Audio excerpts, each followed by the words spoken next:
আসসালামু আলাইকুম এভরিওয়ান, আশা করছি সকলে অনেক ভালো আছেন। আলহামদুলিল্লাহ, আমরাও অনেক ভালো আছি। যে যেখান থেকে ভিডিওটি দেখছেন, আশা করছি সকলে অনেক ভালো আছেন। তো পুরো ভিডিওটা দেখার অনুরোধ রইল, সম্পূর্ণ ভিডিওটা দেখলেই ভালো লাগবে। তো প্রতিদিনের মতো আমি সকালবেলা উঠে নাস্তা বানালাম। নাস্তা বানানোর পরে আমার মেয়েকে খাইতে দিলাম। এখন মেয়ে খাইতেছে।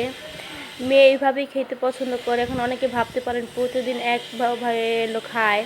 আসলে আমি এক এক দিন এক এক রকমই খাই, কিন্তু আমার মেয়ের জন্য এভাবে দিতেই হয়। আমার মেয়েও পছন্দ করে, আমিও পছন্দ করি। তো সকালবেলা উঠে আগে কাজটা শেষ করব।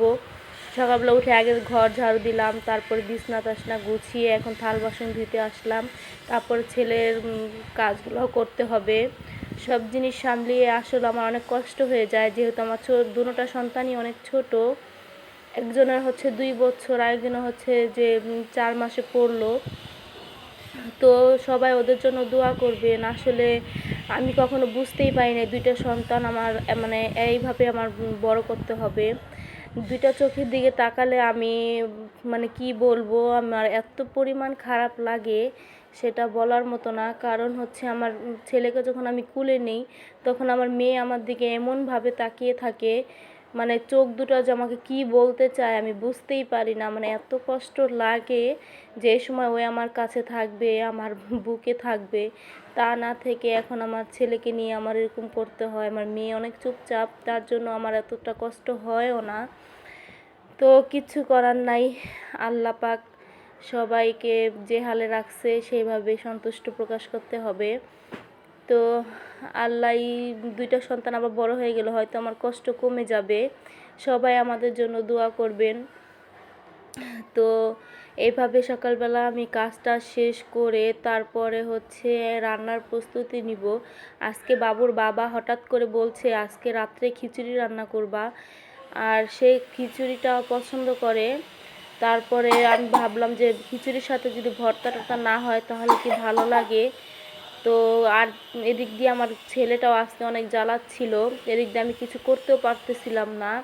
তারপরে এই তো সকালে কাজটা শেষ করে এখন আমি রান্নার জন্য প্রস্তুতি নিব। তো এদিক দিয়ে আগে একটু মুছে টুছে নিচ্ছি, সব কাজটা সুন্দর করে পরিপাটি করে তারপরে আমি রান্নার জন্য যাব। তো এই তো আমার সংসারের সব কিছু এইভাবেই দিন যায়, এইভাবেই সময় কাটে আমার। দুইটা সন্তানকে নিয়ে আমি হাঁপিয়ে যাই, যেহেতু আমার শাশুড়ি থাকে না আমার সাথে, মাও আসতে পারে না, আমার ছোট কোনো বোন নাই যে তাকে নিয়ে আসবো। অনেক কষ্টই হয়ে যায় দুইটা সন্তানকে নিয়ে সারাদিন বাসায় একা একা। এদিক দিয়ে আজকাল দিনে কিন্তু পাটায় কেউ কিছু করতে চায় না, কিন্তু আমার কিচ্ছু করার নেই। আমার ব্লেন্ডারটা নষ্ট হয়ে গেছে, এই জন্য আমি এই শিলপাটা নামিয়ে তারপরে বাটাবাটি শুরু করে দিলাম। এখন বুঝতে পারছি আগেকার মা চাচিরা কত কষ্ট করে সব কিছু করতো, আর এখন সব ডিজিটাল যুগে কেউ কষ্টই করতে চায় না। যাই হোক, এদিক দিয়ে চাল ডাল আর হচ্ছে একটু পোলাও চাল দিই আমি খিচুড়ির ভিতরে, তাহলে গ্রানটা সুন্দর আসে। তারপরে এদিক দিয়ে আমি একটু ভিজিয়ে রাখলাম, ভিজিয়ে রাখলে ভাতটা অনেক সফট হয়। তারপরে যে সব মশলা টশলা নিয়ে আজকে আমি মাখিয়ে খিচুড়ি রান্না করব। কারণ হচ্ছে আমার ছেলে অনেক বিরক্ত করতেছিল, এর জন্য মাখিয়ে বসিয়ে দিলাম। এভাবে খিচুড়ি রান্না করলে অনেক মজা হয়। এদিক দিয়ে আলু ভর্তা বানানোর জন্য সব নিলাম, আর সালাদ বানাবো। আর হচ্ছে যে মাছের ভর্তা করতে চেয়েছিলাম, এদিক দিয়ে আবার বাবুর বাবা চলে আসে, এসে বললো যে না, তোমার ভর্তা করার লাগবে না, তুমি এইভাবেই দাও, আমি এইভাবেই খাবো। যাই হোক, আরও ভালো হয়ে গেল আমার জন্য। তারপরে যে সালাদ কুটে নিলাম, ভর্তা টর্তা বানাবোই করব। তারপরে হচ্ছে বাবুর বাবাকে খেতে দিব। আমার এই যে বাবুর বাবাকে খেতে দিলাম। তারপরে হচ্ছে আজকে যেহেতু একটু ঠান্ডা ঠান্ডা ছিল, তারপরেও সে হাসতেছিল আর বলতেছিল যে যেই খিচুড়ি খাইলে যেই গরম লাগে তুমি আজকে। পরে আমি বললাম যে আপনিই তো বলেছিলেন খিচুড়ি রান্না করতে, তার জন্য শর্টকাটে খিচুড়ি রান্না করেছি। কারণ রান্না করতে করতে অনেক সময় মহিলাদের আলসামি লাগে যে শর্টকাটে যা করা যায়। দিক দিয়ে বাবুর জন্য হচ্ছে যে লাড্ডু নিয়ে এসেছিল, ওই আমাকে দেখাচ্ছে তোমাকে দিব না, আমি বললাম এই যে আমিও নিয়েছি, খাও তুমি। আসলে খাবে না, কিন্তু এরকম বাহানা সব সন্তানরাই হয়তো এমন করে, সব বাচ্চারা। এদিক দিয়ে দেখেন কি সুন্দর ফুল ফুটেছে আমাদের বাড়ির সামনে। তারপরে যে বিকালবেলা আবার চা আর বিস্কিট বানালাম, তারপরে খাবো।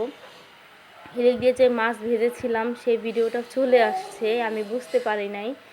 তো এই যে মাছ ভেজেছিলাম, তারপরে এটা ভর্তা বানানোর জন্য করেছিলাম। এদিক দিয়ে দেখেন আমার সকালবেলা উঠে দেখি আমার বিছনার উপরে মানে সারাদিন যত কাঁথা কাপড় রোদ দিই, বাচ্চা যাদের আছে তাদের এই কাজগুলো তো মাস্ট বি করতেই হবে। এদিক দিয়ে আমার ছেলে কান্না করতেছিল যেন ওকে শুয়াই রাইখা তারপরে আমি এদিক দিয়ে কাপড় চোপড়গুলো গুছিয়ে নিব। এই যে গুছানো শেষ, তারপরে হচ্ছে গিয়ে আমি এই যে বাদবাকি কাজগুলো করব। তো এটাই বলতে চাইছিলাম যে যাদের ছোট বাচ্চা আছে তাদের মনে হয় কাজের কোনো শেষ নাই, সারা দিনই তাদের কাজ। তারপরও বাবুর বাবা বলবে বাসায় কি কাজ করো, এইগুলো বলে হাসাহাসি করে। তখন এত পরিমাণ খারাপ লাগে যে বাসায় আমি হয়তো রেস্ট নিতে পারি, তারপরও বাচ্চা যাদের আছে তাদের যে কি কষ্ট। আল্লাহ হাফিজ।